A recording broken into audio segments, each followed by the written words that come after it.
You can roughly locate any community in the world, somewhere along a scale running all the way from democracy to despotism.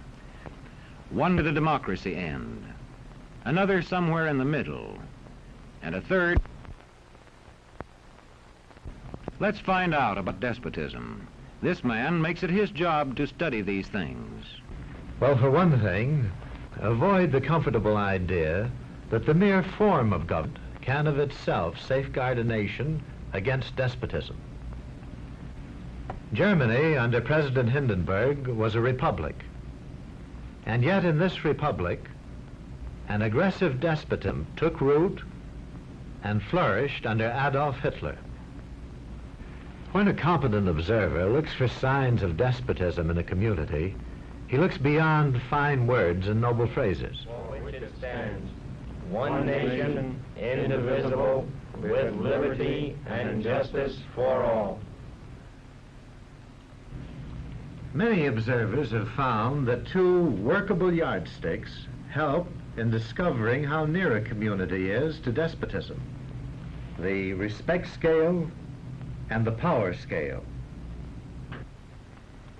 A careful observer can use a respect scale to find how many citizens get an even break.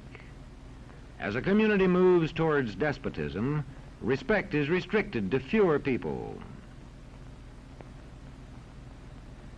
A community is low on a respect scale if common courtesy is withheld from large groups of people on account of their political attitudes. If people are rude to others because they think their wealth and position gives them that right, or because they don't like a man's race or his religion.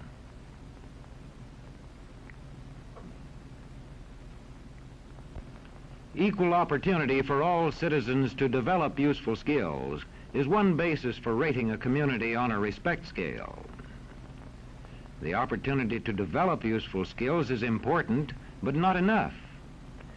The equally important opportunity to put skills to use is a further test on a respect scale.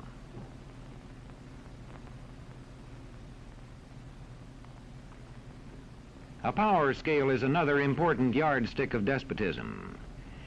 It gauges the citizens' share in making the community's decisions. Communities which concentrate decision-making in a few hands rate low on a power scale and are moving towards despotism. Like France under the Bourbon kings, one of whom said, "The state, I am the state." Today, democracy can ebb away in communities whose citizens allow power to become concentrated in the hands of bosses. What I say goes, see? I'm the law around here. The test of despotic power is that it can disregard the will of the people. It rules without the consent of the governed. Look beyond the legal formalities of an election in measuring a community on the power scale to see if the ballot is really free.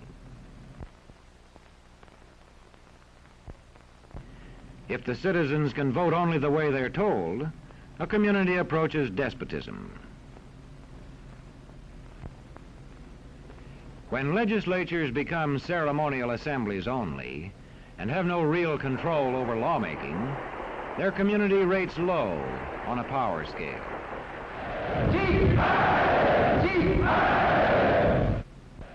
In a downright despotism, opposition is dangerous, whether the despotism is official or whether it is unofficial.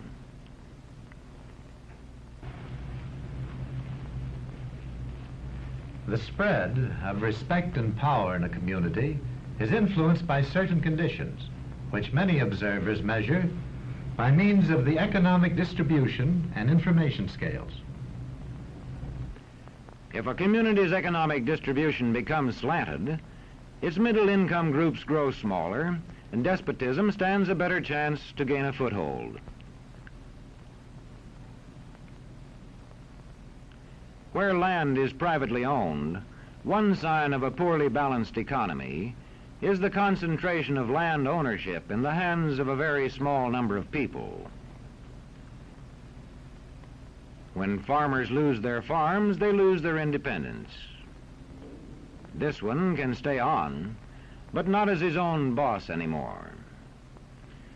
To the extent that this condition exists throughout a nation, the likelihood of despotism is increased. In communities which depend almost entirely on a single industry, such as a factory or mine, maintaining economic balance is a challenging problem.